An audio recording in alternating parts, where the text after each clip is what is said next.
Welcome to the SDA Housing Podcast, brought to you by NDIS Property Australia.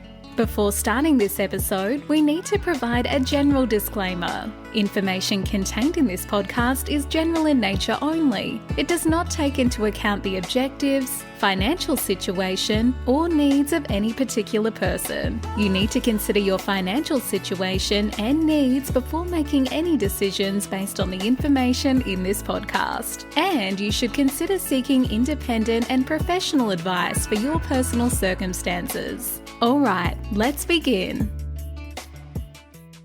Hello everybody, my name is Minh and I'm your host for today from NDIS Property Australia, and you're listening to the SDA Housing Podcast, a show that explains, highlights, guides and brings awareness about all things SDA in this ever-changing NDIS world. Today we have a special guest speaker, Ryan Quaid from Qspec. Ryan, welcome. Oh, good morning, Minh, and thanks for having me on the SDA Housing Podcast. Thanks, mate. This is our second round. Last time we did this podcast, it wasn't recorded properly, so we're going to do it again this time. So hopefully we all go well today. Yeah, mate, and practice makes perfect. So I'm sure this one will be even better. Mate, can you explain who Qspec is and what you guys do? Sure thing. So Qspec Building and Mobility Solutions, we're a mobility-specific building company that specialises in creating function and independence for our clients. So if you're looking for a solution to age in place, or if you've got a disability and you've got some barriers within your home, we can come out, we can assess your current environment, and we'll make adjustments to create that functioning and independence that you desire. Wonderful. So whereabouts are you guys based and how big's your team? So we're based on the Sunshine Coast. We service all the way from... And our listeners are all Australia-wide, so they don't know where Sunshine Coast is. Oh, there you go. So beautiful Sunshine Coast in southeast Queensland. So that's around about an hour's drive north of Brisbane. And we service from Gympie, which is north of the Sunshine Coast, all the way down to southern Brisbane. So it's around about a 200 kilometre radius. A good footprint and a whole heap of work in that area to keep us busy. We've got a team of 35 staff. We're a little different to your modern day building company where we train our staff. So all of our staff are on wages. That allows us to train them up specifically for the industry. As I noted, we only deliver work within that mobility and functional space. So we don't do any other type of building work. And the work we deliver does require quite a lot of training. So not only is it require high trade skill, but really a good understanding of our clients and the products that are going to create further function for them as well. So we've got a solid team of 35 and well trained, and we really enjoy delivering the projects that we work on. When we last spoke, you said that you're talking about 500 to 600 jobs a month. Is that right? Yeah, that's correct, Minh. We've got a huge range of modifications that we offer. And on a monthly basis, we're delivering, 500 to 600 modifications. So they do vary greatly. Some, the majority of those mods could be grab rails or handheld showers. And obviously, they extend all the way up to things that are more complex, such as vertical lift installation or level access bathrooms, or environmental controls for more clients that need that assistive technology. But even though you're based in southeast Queensland, the amount of work and volume you do makes you probably one of the biggest mods builder in Australia, right? Yeah, that's correct, Minh. We've been in the industry for just on 10 years now. We started off in aged care, and then when the NDIS rollout came into fruition, we saw that as a great opportunity for our existing skill set. Given the roots that we've got in the industry and the number of packages and programs that we deliver, we definitely would be one of the larger ones within Australia. That's for sure. Gotcha. I'm just looking at the website, NDIS website, and I went to Google and Google search one of home modifications. On here it says there's category A, category B, under 10 grand. For category A and category B being 10 to 20 grand with regards to people's budgets and everything.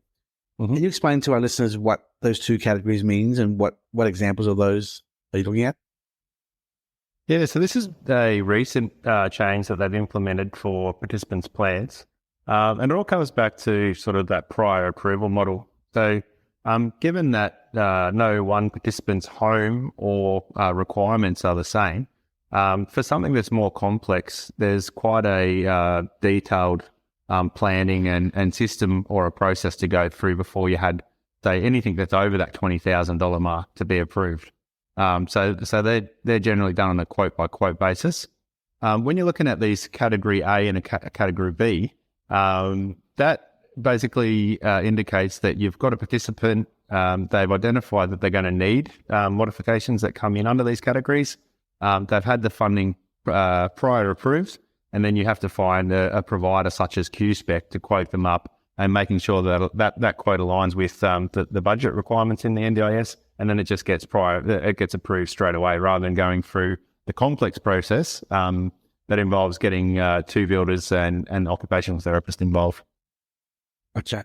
But most of your participants, come to you already pre-approved for mods. Is that right? Oh, there's a real mix, mate. So we do predominantly obviously the complex ones. They would have complex mods approved within their plan. So they basically it's been identified that they are going to need them. So they'll have some funding to get that process started. And then a lot of our participants do have some capacity building budget approved. So that will allow us to go in there and do some more of the minor or the non-structural type modifications. And a lot of participants have that built into the plan for sure. Gotcha. Our listeners are probably wondering why I've invited you on board to our podcast to talk about these home mods topics. And I wanted to step back a little bit and talk to them and work with you here about why we're talking about this. So as most of our listeners understand, there's 4.5 million people in Australia who are disabled. About 555,000 are in the NDIS scheme, of which about 6% are theoretically or should be on the SDA scheme, SDA funding, which is the bricks and mortar side of things. Now, that's 6% of the population in the NDIS. The other 94% is everyone else. The 94% of the 555,000 people who aren't in SDA are in SIL funding or whatnot, and they have all sorts of supports and funding to help them live a better life in some way within the NDIS. Now, why I bring this up is because in the past we talked about, as people may realise, a respite accommodation, SDA, which is a cousin of SDA, Specialist Disability Accommodation. And it's important for our listeners to understand that, yes, SDA is a purposely built brand new home, be it a house or a unit. But when it comes to people who cannot be funded for SDA, they will be living in modified homes somewhat. It may be their own home. It could be an institution. It may even be a brand new built SDA dwelling that needs modification as well. Isn't that correct, Ryan? Yeah, you're spot on there, Minh. So there's I guess there's two answers to the question that you've put forward there. 94% of participants are living in their own environment, and rather than having an SDA house supplied to them. And more often than not, there's a few changes required in the environment to create the function that they're after. So we would work alongside their clinician, so the occupational therapist. They would go out there and basically complete an assessment. We'd discuss with them the barriers they're facing. It might be a step to get in the front door or a door handle that's hard to grip because they have poor dexterity or something like that. And then we'd design a modification to assist with those barriers. So that would just enable a house that's not being built for function, wasn't designed specifically as an SDA house. That would allow us to create some further function within that environment. The second answer to your statement or your question there was, even a participant that moves into an SDA house, quite often we're modifying those homes as well. And the reason being is that an SDA house is designed around the Livable Housing Australia guidelines. So it's a generic guideline. It's very good. It does create a whole heap of function for the participants, which is fantastic. But it doesn't suit often doesn't meet their individual needs. So potentially they might have further complexities that will come out, and then we'll design those specifics just to tailor make it to their needs, which is really enjoyable to essentially put the icing on top of that cake for them and make sure it's 110% functional for them. Ryan, can you give us an example, a case study, whereby you may come into a brand new built, fully accessible home?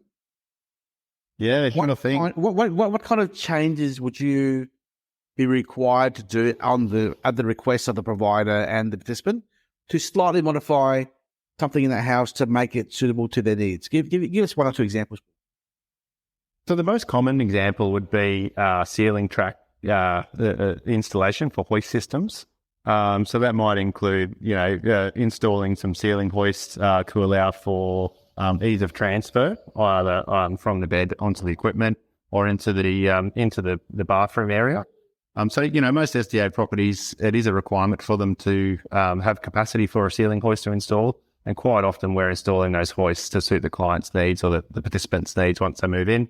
It could be something like if they're lucky enough to have a nice pool in the backyard, we could be installing a pool hoist, which is something that we do quite often. Again, we are in that southeast Queensland area. We've got beautiful weather up here, so it's a great outcome if we can get our participants in the pool and they can do a bit of hydrotherapy work in there. And also we've seen some unique ones as well. Some of the robust SDA housing, we've had to bolster them up even further. So they haven't, the standard is of a high standard, and they are quite robust. But in cases we've seen them, they aren't quite robust enough for the participants' needs. And they've created quite a bit of damage in that environment. So we've gone in there and, again, assess the barriers or assess the outcome of that participant living in that home, and we've bolstered that house up even further to make sure it's safe for them to be living in there, and also the caregivers that are working in that space as well. Can I ask a question? What do you mean by bolster the house up further? Well, I guess strengthen it up is probably a better word. So add additional wall protection on the walls. So quite often. So I'm picturing a high impact wall environment around the house. Okay, there it is. I'm seeing it now in front of me. Yep. In my head. Are you putting extra layer of material over all the entire walls in the whole? That's correct. Yeah. So it's something that we do quite commonly is install additional wall protection, and that might be due to the participants' use of the equipment. In this case, when it was already a house that had the strengthened walls in it, we had to add additional layers to it because it was more of a behavioural type situation where the client was quite hard on the environment. So we had to add additional strength to those walls by adding wall protection as another layer. We looked at things like ensuring safety for that participant and putting lamination on the inside of glassed areas, and also put on sort of safety fixtures on the plumbing fixtures so they couldn't be torn off the pipes as well. May I ask you, from a technical perspective, the high impact wall, what are they most likely made of? And then what material did you put on top of that? Yeah, so those the robust housing in SDA already has a strengthened wall sheet. So it's not your standard sort of 10 mil gyprock that you would see in a traditional build. So they've already got a robust wall sheet on it. In addition to that, we would sometimes install, say, a finished MDF product, maybe 9 to 12 mil thick, and we'll finish that off nicely just so it looks aesthetically pleasing as well. Alternatively, we quite often use a product called Latham Wall Protection, which is around about 3 or 4 mil thick plastic sheet. And you'll see it's a similar product to what you'd see in care facilities such as, retirement villages or hospital type areas where you've got a lot of equipment traffic. And it just really saves the walls from, equipment dining into the walls and puncturing it.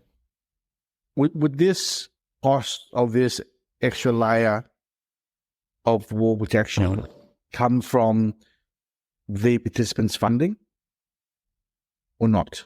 Yeah, generally it would. We don't have a lot to do with that component of it, so we would go out there with the therapists, and again, we'd assess either the shortcomings of the SDA environment or the issues or the barriers faced by the participant. If it was something like just adjustment of plumbing fixtures and say a smart housing solution or some assistive technology like a hoist, that generally would come out of the participant's plan. If it's something that was meant to be in the initial build, say for instance a solid core door internally, and for some reason the develops installed a hollow core door, then that would be back on the SDA provider. But yeah, I would say a high percentage of the time it'll be coming out of the participant's plan. Gotcha. Now, going back to what I said earlier, the reason why I'm talking about these matters with you is to give our listeners a better understanding as to what's involved with home mods, obviously, because it's not all about SDA. But more importantly, I mean, as a case example as well, I have a customer who has 3 properties in Brisbane, 2 being 2 brand new apartments, a 3-bedroom apartment and a 2-bedroom apartment, both fully furnished, and then also a 6-bedroom Queenslander house in Murray, near East Brisbane. And they're all being used for Airbnb. And he wants to look at diversifying his portfolio into allowing these properties to be used for short-term accommodation, STA. And that's why I'm referring the client to you to look at engaging your company to look at what mods would be required to make these 3 properties more friendly for participants to live in.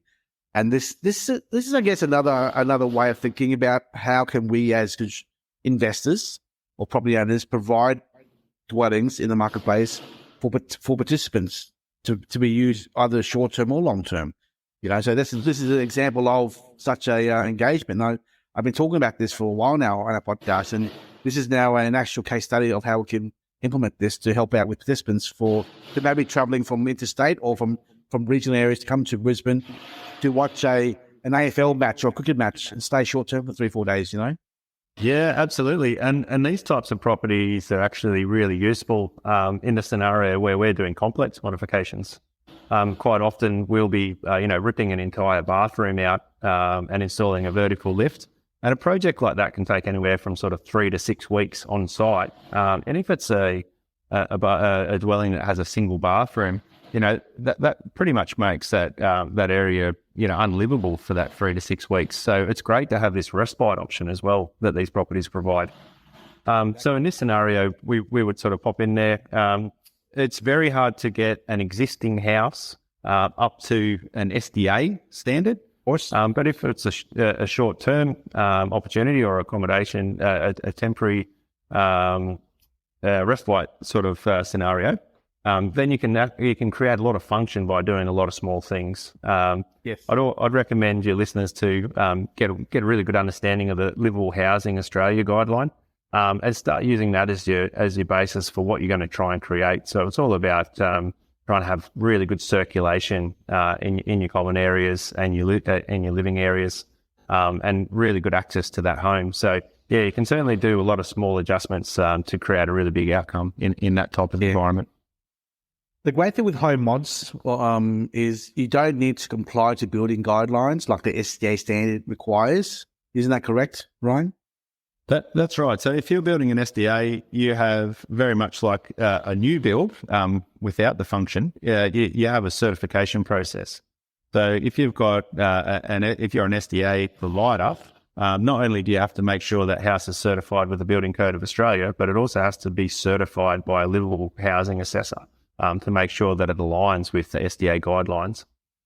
When we're designing our home modifications, and whether it be in an SDA home or just a general dwelling in a residential environment, we're designing that modification to suit the individual needs.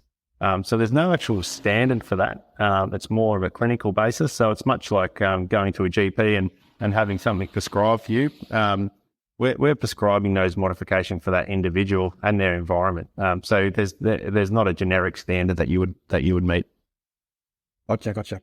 Now, next question I have for you is, what assistive technologies do you provide? Yeah, that's a great question, and something that we do a lot of work on. We're a one-stop shop. That's something that we're extremely proud of, and we do deliver modifications as simple as small ramps and grab rails, all the way up to vertical lifts and level access bathrooms, and a whole range of assistive technology in between. One of the big ones that we do is bidet systems. So something that's quite foreign within Australian culture. But really, well needed out there. If you have a disability, is the function to be able to have a good clean and have a high level of hygiene when you're using the toilet area. And it's a great space to be independent in. So we install hundreds of bidets each year. That's a big one for us. We do door automation. That's another product that prior to NDIS just wasn't funded.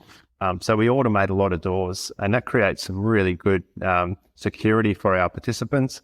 And also stop someone that, potentially is quite vulnerable having to leave their door unlocked for a friend or family member to visit, or a caregiver to pop in and offer them assistance in the morning. So door automation is a big one. We do things like stair climbers, environmental controls, so you can voice automate your lights and blinds. We've got a huge range of assistive technology. And again, those hoists that we spoke about earlier, being the pool in your ceiling hoist is another product that we do quite a lot of them within that southeast Queensland area. Gotcha. Do you find that door automation is normally applicable to participants in wheelchairs only, or it could be other scenarios? As a generalisation, it would be applicable to participants that are using equipment. Either wheelchairs or walking aids. And just because you've already got your hands full managing that equipment, if you add adding access to a door or a screen as well, it just makes it really hard to get in and out of that access point. So as a generalisation, I'd say it's a fair statement for sure. Gotcha. Now, what lessons have you learned, and the challenges that you have overcome with over the last few years working in the NDIS space as a mods builder? Mate, we've got at Qspec, we've got a huge growth mindset. So we love learning. We love taking on challenges, and we learn and evolve every single day. So we've learned a mountain, a load of information and systems and processes. We've adjusted lots of things over the last 5 or 6 years. Coming from aged care, we started doing a DVA contract originally in this mobility space, and we were a bit naive thinking that skill set would just transfer directly into the disability space. We've gotten really good at working with people that have mental health issues because we find that a high percentage of our clients do have a mental health component as well as a physical disability. So we've got really good at managing that and offering them support rather than it being difficult to deal with. We try and be understanding, and we train our staff in that area as well. So that's a big one. Communication is a really big one as well. We want to support our clinicians and our clients, and a high level of communication is really needed in this space. And I think it's probably what some of our competitors don't do very well. We offer a fast response when the modifications do get approved. Sometimes for the complex modifications, it can take years for them to go through the process of approval. So as soon as we get the approval, we get in contact with them and talk them through the process and make them feel like they're being looked after. So yeah, there's a whole lot of learning to do in this space. And I think if anyone is looking to get into it, really come into it with that open mindset and try and understand your participants and what they need and, potentially what they're going through so you can offer the best outcome for them. I think what you said there, looking to get into it, I think it's an understatement. As investors who are looking to create SDA product in Australia, you should always have the mindset that your house is generic in its own delivery. It's not the perfect house, because there's going to be a attrition of participants over many years ahead. And you always have to be open-minded enough to actually know that you have to spend money for modifications to suit the income participant who has a special need that needs to be resolved from some modification by a company like yours. Isn't that correct? You always have to be open-minded. Yeah, that's right. And I think you probably want to look at it as also a great value add that you can offer as a provider. We get tremendous joy seeing the function that our modifications create for the participants, and a lot of our clients are just extremely loyal to us, whether it be in that NDIS or aged care space. They're so grateful for those modifications or those adjustments, and you'll see them. And if you're looking at it as a business perspective, they're very loyal, and they'll be potentially a really long-term tenant to you because you've gone over and above and created that function for them in that space. So if you're creating, an ease of living for them, that goes a long way, and then you're going to have a long-term tenant. So there's even though it might be a bit of an outlay initially, you'll get a long-term return on that. So I think really trying to create that good service, which is the mindset you should have in any business really, or any investment, create a good outcome for your participant, and you'll go a long way. Gotcha. So Ryan, now our staff met your booth at the Brisbane Disability Expo a few months ago, and you're obviously there at showcasing your services. Over the last few years, how have people come to know your organisation? Is it because of referrals from OTs and physiotherapists, or is it advertising, going to expos? How does the Qspec brand get its brand awareness out there in the past few years? Yeah, that's a really good question, and we've grown rapidly over the last 5 years in particular. There's a number of answers to that question. So word of mouth is a really big one, because we were existing experts in this field, and we were able to support clinicians and the participants as the scheme rolled out. So we were we hit the NDIS ground running. So we're able to offer that support instantly rather than try and understand and learn about the industry. So that was a real advantage. We also offer professional development sessions. So we educate people within the industry about home modifications and the clinical considerations when prescribing them. We really are the experts in this field, and we want to share that expertise. We work with University of Queensland and also the Sunshine Coast University, and educate all their students. So education is a really big part of our advertisement.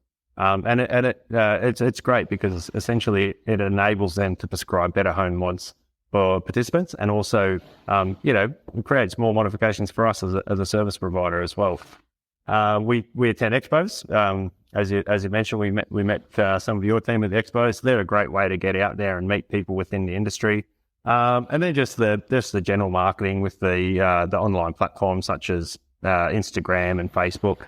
And we do a monthly newsletter. So if anyone would like to hear more about Qspec Building and Mobility Solutions and what we do, click us an email, and we'll put you onto our newsletter, because we do a monthly newsletter and talk about what we're doing within the industry, and we're always up to something pretty fun.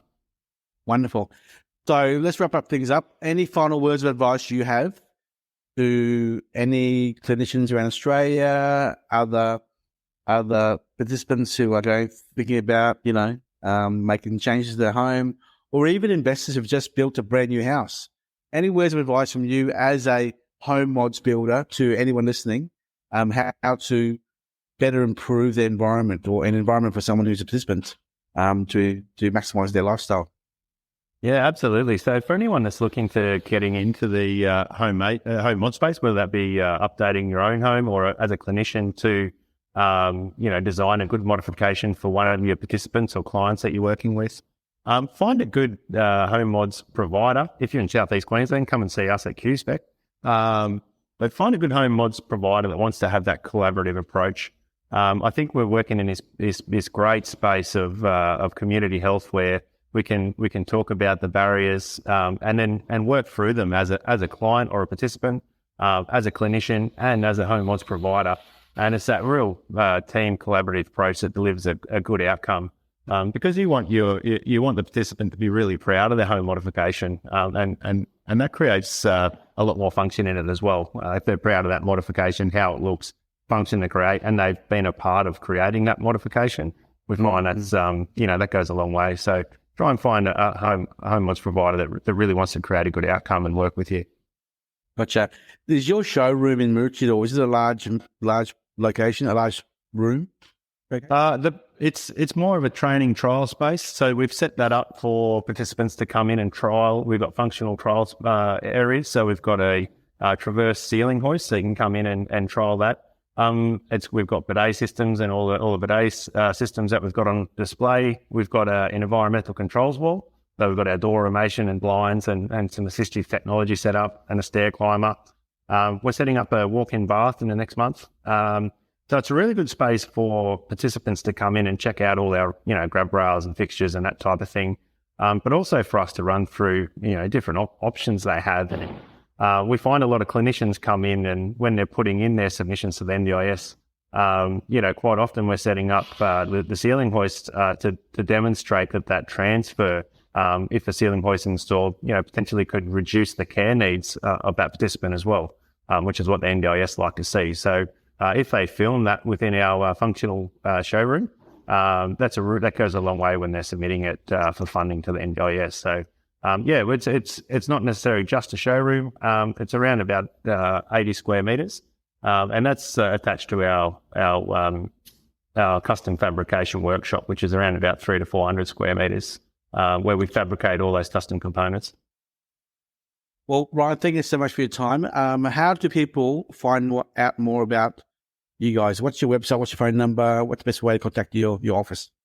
Great. Yeah. So the best way to get in contact with us is either through the website or via email. The website is www.qspec.com.au. And that's QSPEC, right? That's correct, mate. QSPEC.com.au. So jump on the website and there's a contact drop down there. Jump on the socials, so Facebook and Instagram. They're updated weekly with some jobs, and feel free to flick us through a DM. And like I said, if you wanted to jump onto our mailing list, we're always updating our clients with what we're up to. So we try and get it out there as much as we can.